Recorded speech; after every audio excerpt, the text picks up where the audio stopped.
so many people that have an interest in our topic today, human trafficking. I do want to mention that this is being live streamed on Facebook, which is pretty exciting for us. Today, I wanted to, just again, I know Charlotte did a great job telling you what we have done this year on human trafficking. It's been a very exciting year for us. We've learned a great deal, and I hope today you will be enlightened and be made aware of this topic that impacts all of us, especially right here in Collier County. I want to now introduce our panel, if they will come up and take their place. This will be a 35-minute, don't count every minute, but close to 35 minutes. It will be interactive. We have a moderator who I will introduce in a moment, and she will moderate the panel, and then we will do a Q&A after the presentation. Now, again, I'd like to introduce our panel. We are most fortunate to have what I consider three of the most talented women that I've met in a long time here in Naples. Linda Oberhaus, to my far right. Linda. Linda has had more than 25 years of professional experience in the human service field. She joined the Shelter for Abused Women and Children in 2007 as their executive director, and previously served as the executive director for the Certified Domestic Violence Center in Tampa, Florida. Marisol, and I'm going to try very hard. Schlennorm, did I come close? Sorry, she'll correct me. Marisol, in 2001, Marisol began her career as an investigator with the Collier County Sheriff's Office. In 2006, she was assigned to the Human Trafficking Investigations Unit. She began as a victim advocate, but has been involved with human trafficking investigations throughout the United States and internationally.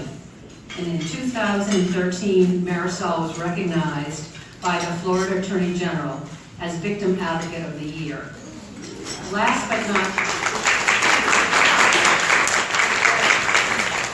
but certainly not least is our wonderful moderator, Charlotte Newell.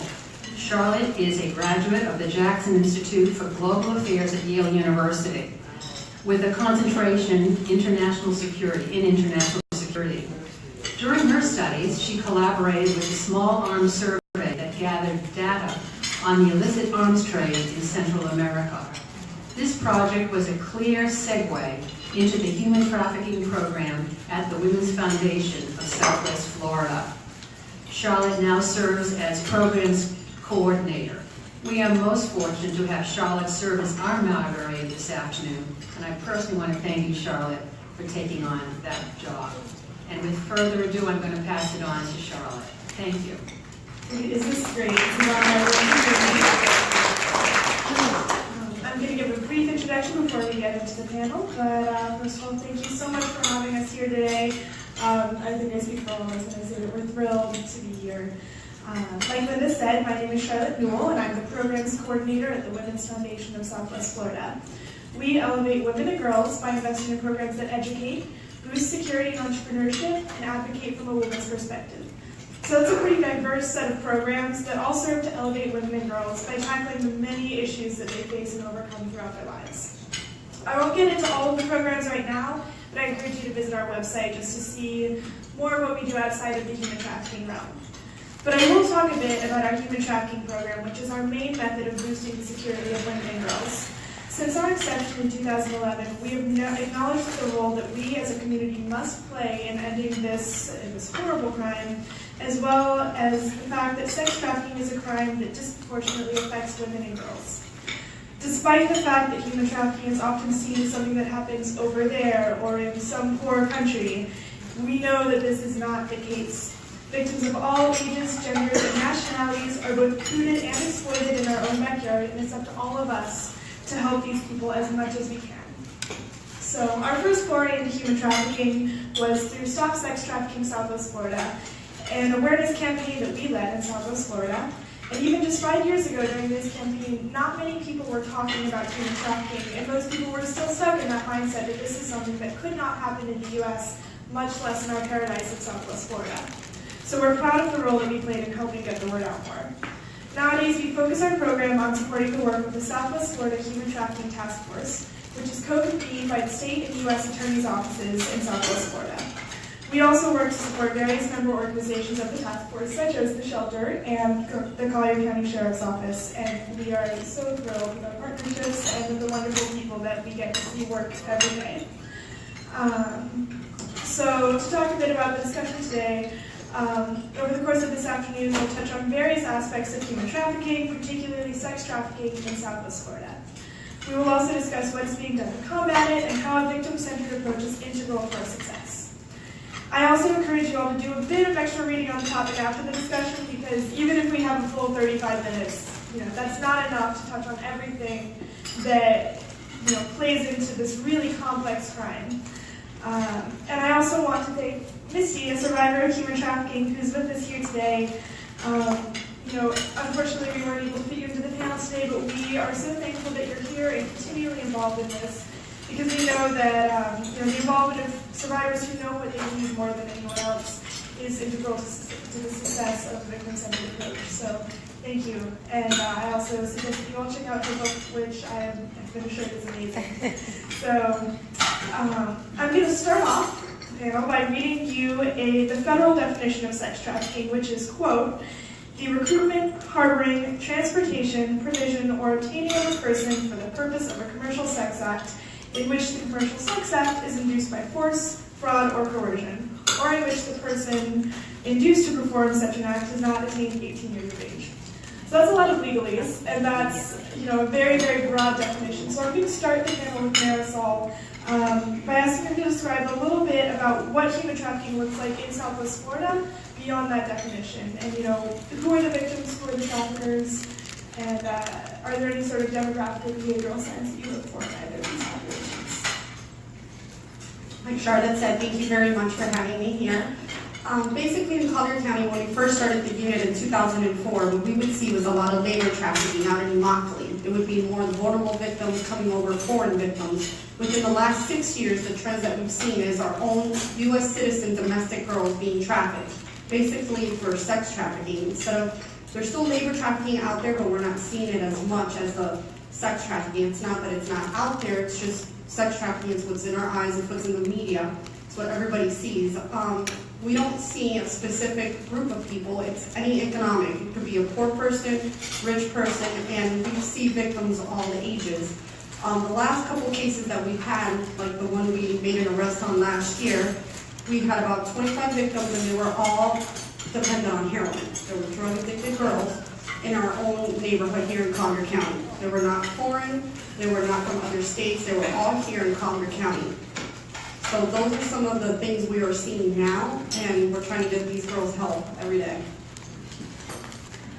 And so I'll shoot a similar question over to Linda. As the shelter is serving victims of not only human trafficking, but also domestic violence, what are some of the markers that you look for in someone who might come under the guise of a domestic violence victim, but who might actually be a human trafficking victim? So I just want to echo what Marisol said about the shift from international victims of human trafficking to victims being trafficked right here in the United States. I can tell you that when I came to the shelter 9 years ago, I was seeing exactly what Marisol was seeing, and that was primarily international trafficking. But over the last several years, it's been predominantly, like I would say 96% of the trafficking victims that we see are, they're here, they're born right here in the United States. A lot of people are surprised by that, but I think it's important that we dispel that myth. One thing about the shelter for abused women and children, we have, always served victims of both domestic violence and human trafficking, especially since 2007 when I arrived. But the numbers are definitely increasing, and the main difference I would say between these two populations is that victims of domestic violence are quick to call our hotline, but victims of human trafficking, they never do. These are people that oftentimes don't even realize that they're victims. And so sometimes what will happen is we'll have a victim of domestic violence come into the shelter, and then through conversation, we realize that she has been exploited and sold commercially for sex, in which case I immediately get Marisol on the phone and we begin coordinating some additional services and do everything we can to help keep her safe and to hold these perpetrators accountable for their crimes. So Marisol, you talked a little bit, and well, both of you talked a bit about the change in demographics of the victims that we've been seeing, but what about the numbers? So we know from the Polaris Project National Human Trafficking Hotline that Florida, as a state, ranks third in the nation for number of calls reporting potential cases of human trafficking. That's partially because we are the third largest state, but we do have a pretty significant number compared to the fourth ranked state. So do you think, in terms of the rest of Florida, does Southwest Florida have more human trafficking, about the same, less, in your estimate? I believe last year we had 38 open human trafficking investigations. The difference between us and Miami and Tampa, they're a bigger area, city, big area, and a lot of people come in, a lot of tourists. With Southwest Florida, which is us, Lee County, Hendry, I forget the other counties that are on there, Glades, Charlotte, we have a dedicated human trafficking unit. So we're able to be more proactive and go out there and reach out to these victims and do more investigations, spend more time on them. Where Lee County, Hendry, they do not have a human trafficking unit dedicated within their sheriff's office. So that's why our numbers are higher than other areas. It does not mean that there's more human trafficking going on here versus Lee County. If we went to Lee County and they had a dedicated unit, I'm sure they could have hundreds of investigations. So Linda, can you tell us a bit about the demand for beds for victims of human trafficking in the shelter and how that's influenced the shelter's decision to build a second facility out in Ohio? So over the last 2 years, we have sheltered 38 victims of human trafficking. And so the difference between domestic violence and human trafficking in terms of the numbers, we're sheltering about 500 victims of domestic violence, and so on average between 18 and 20 victims of human trafficking. So the shelter had already had plans, long-standing plans to build a second shelter in Immokalee because it's a very underserved population and they tend to be the least likely of the victims to come into Naples to get the help that they need. And consequently, we have seen the number of cases increasing year after year. So the shelter was already committed to building that shelter. Now, what we were seeing is that sheltering both victims of domestic violence and human trafficking under the same roof, that became a little problematic for the staff and also for the families that are there. And through some focus groups and meeting with individuals and experts in the field, everything indicated that it would be better for both of these populations that they would have specialized separate living quarters. So we do have plans underway. We're in the middle of a capital campaign right now to build a 32-bed shelter in Immokalee. Eight of those beds will be designated specifically for victims of human trafficking. So it'll be a 15,000 square foot building. And difference in terms of length of stay, for example, where an average victim of domestic violence may stay in the shelter for 6 to 8 weeks. We anticipate that victims of human trafficking will be staying with us for more like 6 to 8 months. And so why is that? What is the continuum of care that you provide that would be different for human trafficking victims than for domestic violence? So victims of human trafficking, they tend to have more severe issues than victims of domestic violence in some cases. Many of them are coming, as these guys said earlier, to us addicted to heroin or opiates, for example. So that's a barrier right there. We're having to deal with the trauma. It's kind of hard to deal with the trauma when they're addicted. So it does take a longer period of time just to help them get clean. I've had people compare the trauma of a victim of human trafficking as more akin to a victim of torture, for example. So the treatment for victims of human trafficking, just given the trauma that they have experienced, takes a much longer period of time. Great, so we've established that there is a very diverse need for services, and especially within our own community. So I'd like to start by walking everyone through the process of identification and care that victims go through when there's effective teamwork throughout, between each participant. So ideally, this chain would be police to service provider or vice versa, and then to prosecutors if the victim so chooses. So I'd like to start with Marisol to tell us a little bit more about the structure of the Collier Human Trafficking Unit and how that has really helped you identify more victims. Since we're able to have a dedicated unit, which is myself and my partner, Detective Andy Henchesmore, who couldn't be here with us today, we also work with road patrol units. We have special enforcement teams that work with us, because if they see road units, they're not going to be able to talk to them and stuff like that. People are out watching in the community. So we're able to go out on the streets and identify these girls. We also have a high-risk victim program. We go out into the schools, and if there's a student that's been a runaway 3 or more times, we'll go out and talk to them to see what's going on, what's making them leave their house. Because at that point, they're vulnerable. And we want to get to them before they are a victim of human trafficking. Okay. Once we have encountered a victim of human trafficking, what we do is we try to get their basic information, see what's going on with them. We'll bring them to our office in Horseshoe. We'll do a bit of a more detailed interview. We have a soft interview room and then a regular interview room. We get their information from them, and then we work with the Shelter for Abused Women and Children and Catholic Charities. We do our own intake. That way, once they're transported to the facility, they're not have to tell their story all over again, be re-victimized. So we work hand in hand with them to get the girls the services they need. And then we have other service providers like the David Lawrence Center, our school system where we can enroll these girls in vocational education if they want to learn how to do hair or other stuff. So there is a process, and we've been doing it since 2004. So far, we've been really successful. And so most people don't really consider the Sheriff's Office as a service provider, but since you are the first people coming in contact with the victims, that's a really important role, and your role as a victim advocate.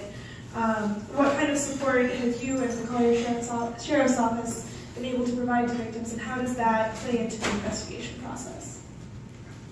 Basically, the Sheriff's Office can't provide anything to victims from our budget because the defense attorneys can use that against us when we go to court. But we have donations from churches. They have donated book bags to us with feminine hygiene, clothing and stuff. So when we bring them to our office, if they're scantily dressed, they have something to change into, feel more human when they're talking to us.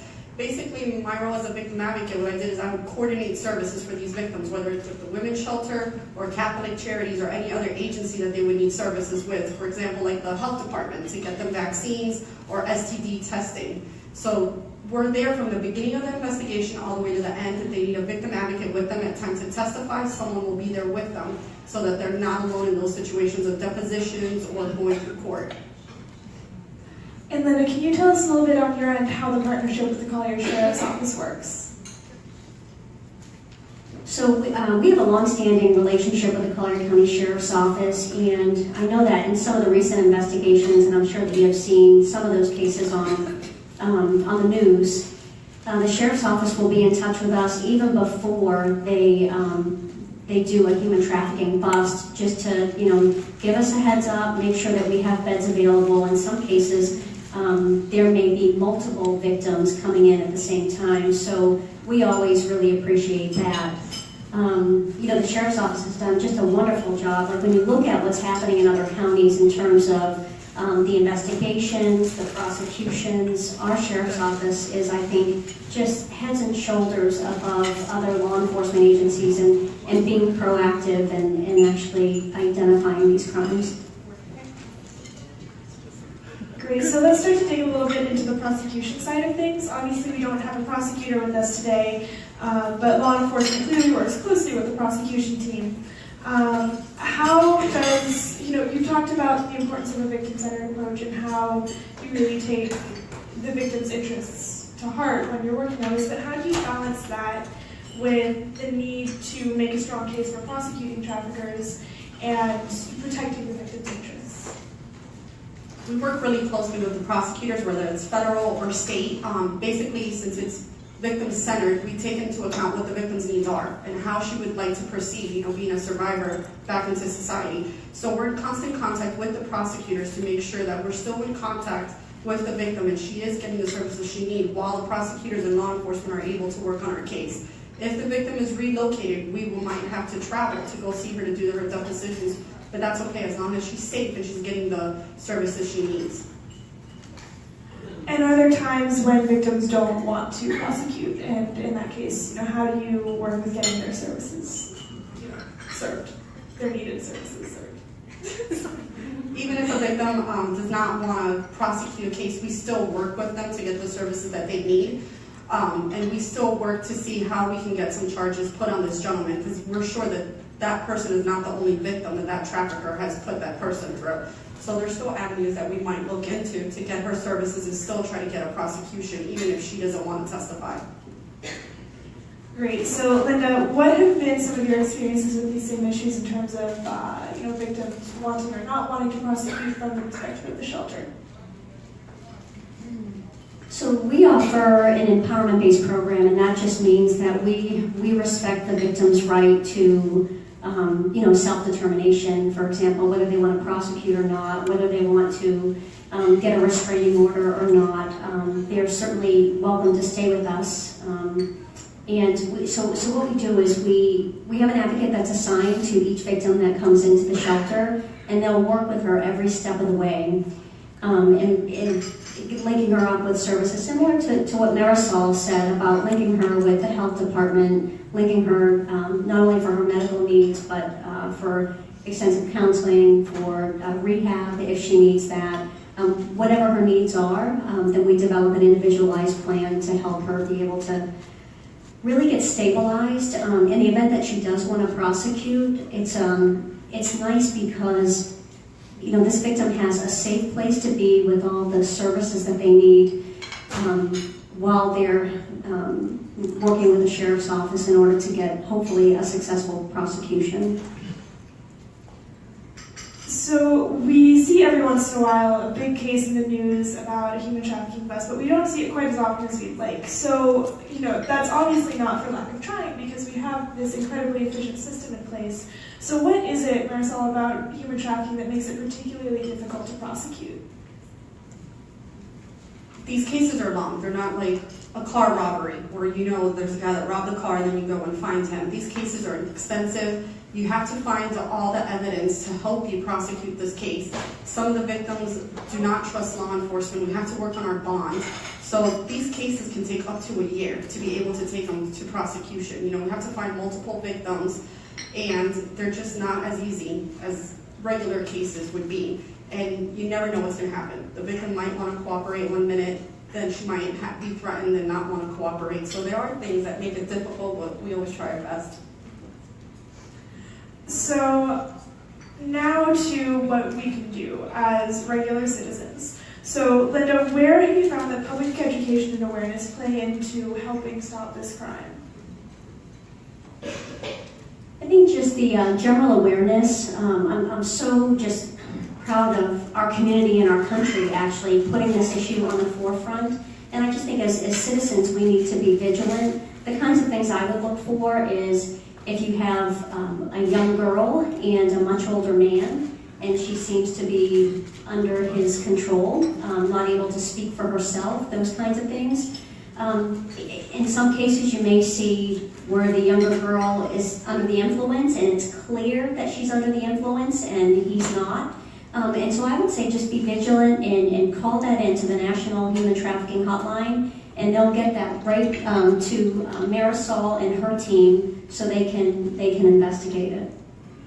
Same question to Marisol. Same as Linda was saying, and also we have some brochures from the Sheriff's Office here with our contact information and some indicators on what to look for. Great. So I encourage all of you to take one of these before you leave, and is the Polaris hotline number on there? Okay, so the Polaris hotline number should be on there, and I recommend that you all put that in your phones. So if you do see something, then you can immediately call it in. You don't have to do a Google search or anything. It's there and ready. So I think we're getting close to ready to wrap this discussion up, but I just want to thank both of you so much for what you do. It's the impact that you both have had is undeniable, and I personally, as someone who is very interested in pursuing a career in helping fight human trafficking, I look up to both of you a lot, and I'm really thankful for the opportunity to work with you. But the work that you both do has to be so emotionally taxing.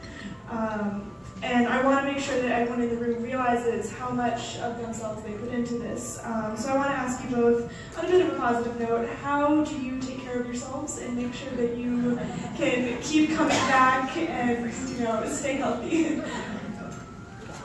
Well, I have 2 small children, a 5-year-old and a 4-year-old, and they keep me going. From the time I wake up till the time I go to bed, there is no time to think. The cell phone never stops ringing, the work cell phone, but coming back to work the next day, knowing that I could make an impact in someone's life and help them get out of a situation that they never thought they could get out of, that makes it worthwhile for me. And for me, that's one of the most common questions I get is, how do you get up and do this work every day? Because people, they don't realize that, the shelter, we're all about transformation. And so we see these stories of successes. And so I don't worry too much about the women who are in our shelter. They've arrived and they're safe. That helps me to be able to sleep well, just knowing they're with us. So I worry much more about those victims who haven't been fortunate enough to make it to us. Great, so with that, I think that we're done with the discussion, and we'd like to start with some questions and answers. We have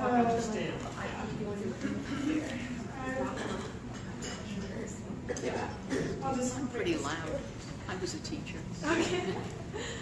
Do you ever work with Planned Parenthood to help some of these women? Let's see. Do either? Yeah. I have worked with Planned Parenthood. They have done free STD testing for the girls and given them medication when needed. We offer their service. If they want to go there, we will take them there. It's up to them. We don't push it on them, though.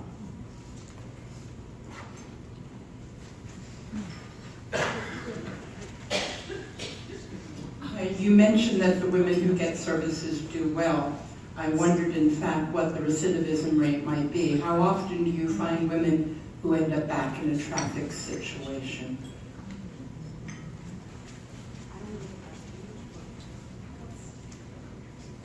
I don't have a percentage right now for you, stats, but we have had great success with a lot of the girls that we've helped. And we have had some that have returned, and we've had to rescue them for a second time from a different trafficker. A lot of these girls, what we've noticed is that 99% of the girls have either been a rape victim or molested by the age of 12. So they already have PTSD. If they don't take care of that, it's just a downward spiral from there. And that's, once they start into prostitution, sometimes it's something that's really hard for them to get out of. So we've had a couple that have gone back into it, and we were able to rescue them from a different pimp.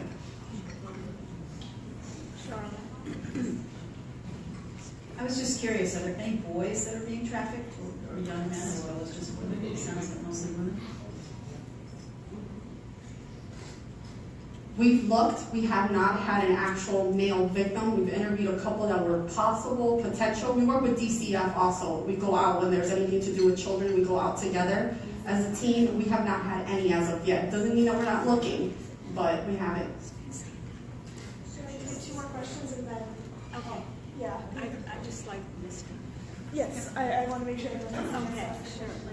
First, I want to say thank you so much. Are there any areas where women here that want to do some volunteering, whether it's answering a phone hotline? Is there anything that who they would contact, or is there a need for women volunteers in our community that are basically in their other life, they were teachers or psychologists or school counselors?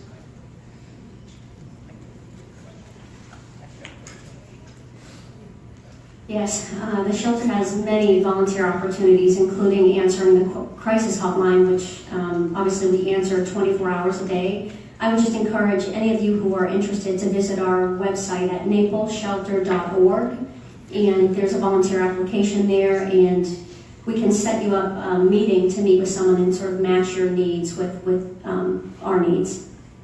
Thank you. And then one more. I think I saw that hand already.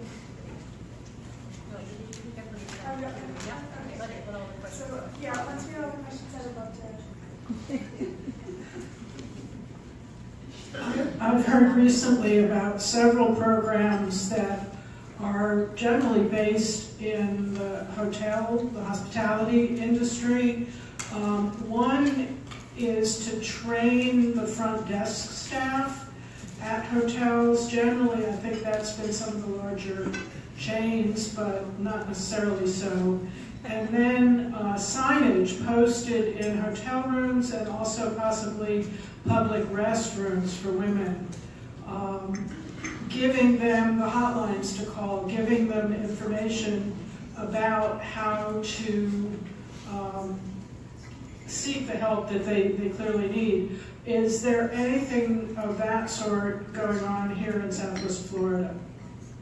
So actually, I'll answer the signage question on my way up, and then we'll pass it on to you guys. So there was recently a law passed last year requiring that signage about human trafficking, the signs, and what the number the victims can call be posted in ERs, I think in some hotels, and also in any adult entertainment industry locations. So that's something that has to be funded by the counties, so that makes it a little bit difficult to get enforcement. But there is a statewide law requiring that every county do this.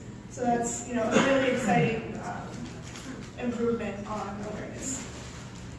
We do work with our local hotels. Our vice narcotics unit has a great relationship with the hotel managers. We just have to be careful with some of the hotel staff, because we've noticed in some of our cases they are linked with the traffickers and are getting kickback for everybody that walks in and out the door. So we have to be really careful when we approach the hotels who we are talking to. I'm not saying every hotel is crooked. I'm just saying we are careful when we go into the hotels. And also a shout out to our hosts. The Hilton is one of those hotel chains that do training for all of their employees.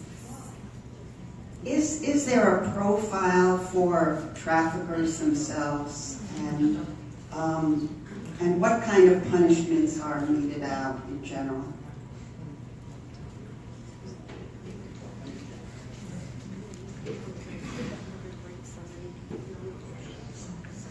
The cases that we've investigated, the traffickers have been every race, every economic that you can think of. As far as punishments, it depends if we go federal or if we go state, and then also how many victims and how brutal the case was. Like in the federal system, we've seen them go 5-6 years. With the state, last year we had someone sentenced to 20 years, and he was trafficking 2 females that were U.S. citizens here, and it was out of East Naples. So it depends. What would a minimum punishment be?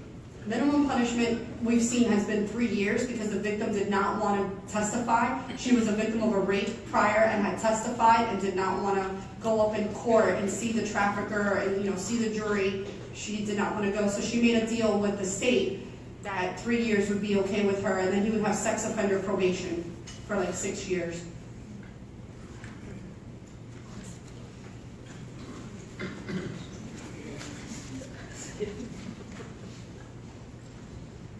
Hi, I told you my name is Mary Ellen Cash, and one of the main reasons I came here today was because I am on behalf of the Zonta Club of Naples.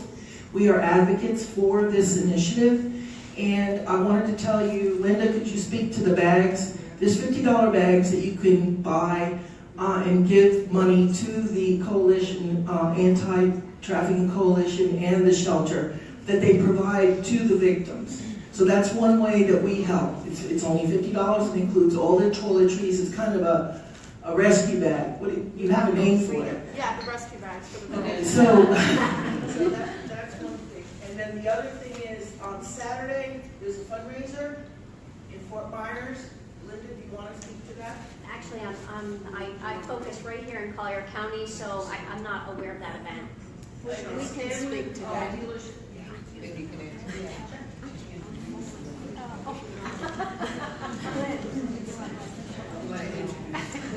So this is Lynn Brewer, and she works with the Human Trafficking Coalition of Southwest Florida. Appreciate that.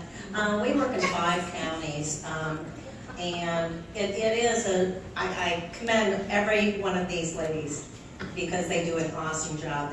You have no idea. what these ladies do. But we do have a fundraiser, and we are a coalition. Therefore, the service industries come up under us, and we try to help them with needs that they have as well. But we have a fundraiser that is sponsored, excuse me, by Scanlon Lexus. So if anyone is interested, please let me know. Thank you. We have one more question, and then I would love to have Misty speak. It's actually two. One is short, I think. What are these? They're primarily women. When they become recognized as victims, are they addicted to the heroin or the opiate before they are kidnapped or whatever, or do the people who take them make them addicted? And the other question is, how in the world do you prevent this from happening, other than like you don't want to know what I want to say about that? The first part of the question, we've had cases where the girl got injected with heroin for the first time by the pimp, and that's it. She was addicted from there on. And we've had victims where they had already been testing it, and then once the pimp got hold of her, he would use it as a carrot on the stick to make sure that she had to work. She had to do the tricks in order to get her next fix. Now they get really, really ill. And prevention. We have the high-risk program. We work with our deputies in the schools. We work with the deputies out on the streets that are able to recognize these girls, since there's only my partner and I to work these cases. And we work with other counseling services too that they can call in and let us know if they think someone might be a victim of human trafficking. So I also have a thought about prevention, and that is, there's a strong focus on prosecuting these traffickers and keeping these victims safe, but it's really people in our community that are creating the demand, right, for these women and girls. That's, in my opinion, that's where the problem lies. So there needs to be tougher penalties for people who are purchasing women and girls for sex. And one other thing I'd just like to add is there's usually an assumption that victims of human trafficking are always kidnapped or forcibly confined, and that's not always the case. Traffickers use many, many tools of manipulation and control. So there might be some cases where there are women and girls forcibly confined, but there are other cases where the trafficker has convinced them that he is their boyfriend and that, they are willing participants, quote unquote. So there's a big spectrum of, experiences that victims have.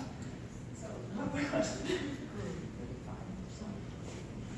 Is there a distinction between women who are in youth being trafficked and women who have become prostitutes? Is there a line? There's a thin gray line. Usually the girls that are human trafficking victims, there's debt bondage, there's always the threats, the force, the coercion. We do have some girls that do it willingly because that's what they choose to do, but at some point they were a victim themselves. They were either probably raped by someone, or they were pimped by someone, or maybe they started off on their own and got pimped somewhere down the line, and then they started doing it on their own again. There's not much difference. There is a little gray line, but usually there's the force, fraud, coercion, and the debt bondage that these girls have. And not all of them are addicted to drugs. I don't want everybody leaving the room thinking that they're all drug addicts. It's just recently what we're seeing, that the pimps are using that as their vulnerable victims. Okay, one more. These are all great questions. Thank you, everyone. I know the shelter has a program that men are very active in prevention, I think. Are they taking as any part of their mission helping with the Johns or in human trafficking? That's a great question. So that's our Gentlemen Against Domestic Violence initiative, and they have not picked up human trafficking as an initiative that they're currently working on, but certainly that's something they could do in the future. Great, so if we're all good, I would love to invite Misty to speak for a little bit. Whatever you're comfortable talking about, you can come up with if you'd like, and just, anything about the continuum of services and what victims need from the perspective of the system. Sure, yeah, I think, how much time do you have? 10 minutes? Okay, my name is Misty. By the grace of God, I'm able to stand here in front of you today. I was molested by 3 different people when I was growing up. My brother, my sister's husband, and my girlfriend's father. They didn't beat me, rape me, they coerced me to rape me. You're beautiful, this is what we're supposed to be doing, but don't tell nobody, you're gonna get in trouble. So I ended up turning into a rebellious teenager, ran away a lot, ended up getting married at 16, stripper at 17, on the streets at 18, 19. I was addicted to crack cocaine and cocaine, which then led me into human trafficking. Somebody picked me up, took me back to their house, said they just wanted to have fun with me, and ended up locking me into a door and into a room, and they proceeded to human traffic me to their family, their neighbors, whoever wanted to do whatever they wanted to do. And you can't say no. If you say no, you get beat. They don't feed you, or they don't give you your fix. So you have to listen to what they say. The things that they do to you is incredibly wrong. I have been dragged up a highway with a guy going 40 miles an hour by my t-shirt until my shirt fell off. I've been raped multiple times. I have lived with serial killers. I have had guns to my head, knives to my throat, razor blades to my throat, and actually human trafficking and held hostage. All these things, I survived them. I did, and I never caught HIV. And all this is by the grace of God. He had his hand on me today, so where I can actually tell my story now to be able to help other people. I have actually wrote a book. It's called From the Streets to the Cross. And it's not only telling my story, but also has Bible studies and questions and answers in the back, so people that are survivors can answer the questions, because a lot of people can't do as I'm doing, to come out and tell people my story. And so writing it down in the book, it actually gives them time to answer their own demons and to be able to get it out. My next goal is to open up a group home. I would like to open up a group home for prostitutes coming out of, or human trafficking girls that are coming out of it or coming out of prison, so I can give them hope and give them the inspiration, because I survived it, and now I know that if I can do it, anybody can do it. So I'm here standing here today, 17 years. It's been 17 years. December 6, 1999 is the day that I walked away from everything and gave my life to God, and God has changed me to where I can help others.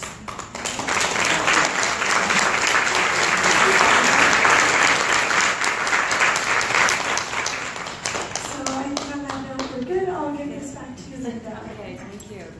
I think we all have to agree that this was a very, very enlightening panel, and I want to thank all of you for participating, and I want to thank the audience for fantastic questions. And be sure, before you leave, to please take one of these. We'll put them in the back. Maybe Bernice, you can help us. I'll put a few on every table, whatever you think would be helpful. And we are going to adjourn, but please, would you all thank the group?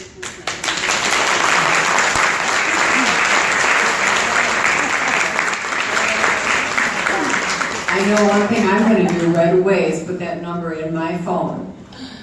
It's the Polaris number, you call it. It's immediately going into my phone. I hope the rest of you will do the very same. There's going to be handouts out there. I'd like to bring your attention to also another handout, and that's a brochure about the Constitution Revision Committee. So, as you've heard today, that you need to speak up.